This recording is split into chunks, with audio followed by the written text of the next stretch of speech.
Olá, é uma grande alegria estar com você aqui neste programa. Nós estamos estudando sobre os fundamentos do Tribunal de Cristo. E quero avançar um pouco mais sobre este assunto para a sua edificação. Pois bem, vamos avançar um pouco mais no estudo acerca dos fundamentos do Tribunal de Cristo. No último estudo, eu estava lhes falando sobre essa questão de entendermos o relacionamento, a relação que existe entre o Tribunal de Cristo e o Reino, porque é para isto que você tem que entender o Tribunal de Cristo, porque o Tribunal de Cristo é a porta para a aprovação do Reino ou a reprovação, porque muitos serão reprovados. Repito mais uma vez, no Tribunal de Cristo não são os nossos pecados que serão julgados, e sim a nossa fidelidade, a nossa responsabilidade.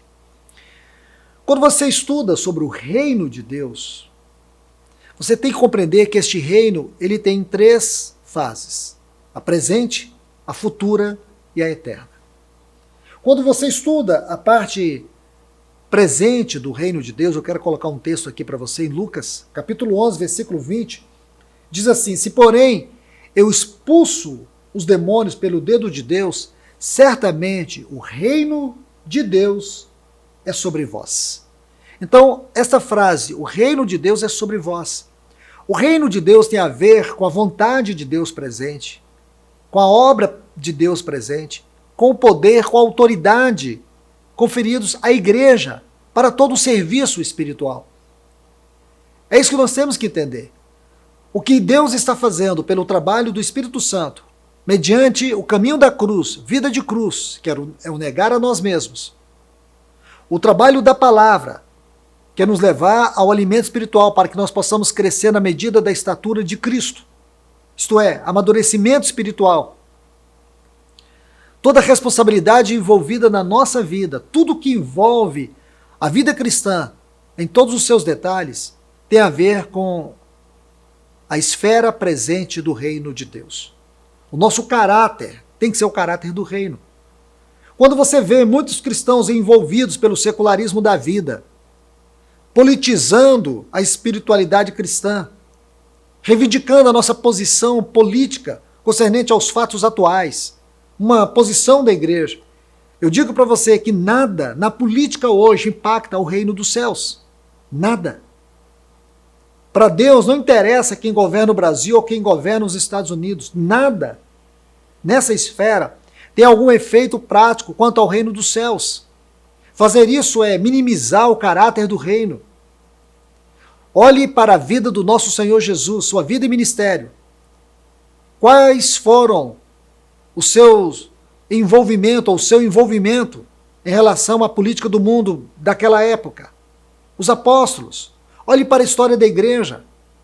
Se alguém quer viver nessa esfera, então que deixe a pregação do evangelho, deixe o ministério espiritual e vá viver isso como uma função, como uma profissão, mas nunca tentar espiritualizar a política, tentar misturar a política e o reino dos céus.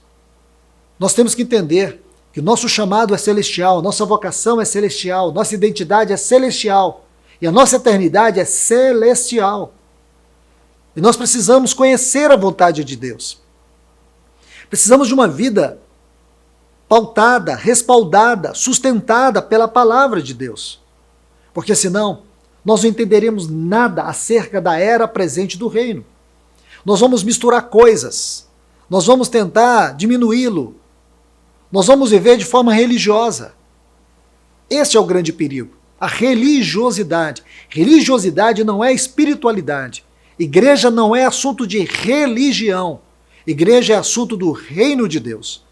Então que o Senhor, nosso querido Pai, possa te abençoar com esta palavra e possa estar abrindo os teus olhos concernente a essa doutrina tão importante, a doutrina do reino.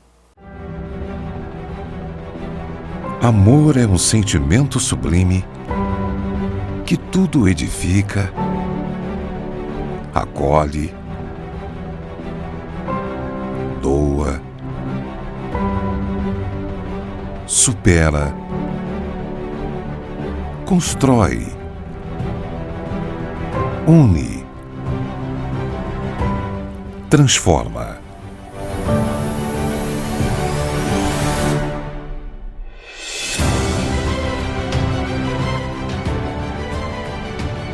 tudo tem o seu tempo determinado e há tempo para todo o propósito debaixo do céu. Há tempo de plantar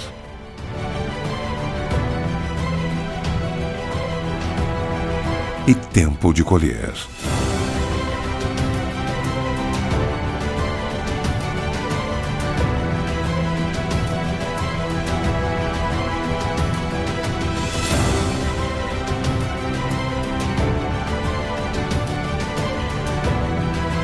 Paz universal.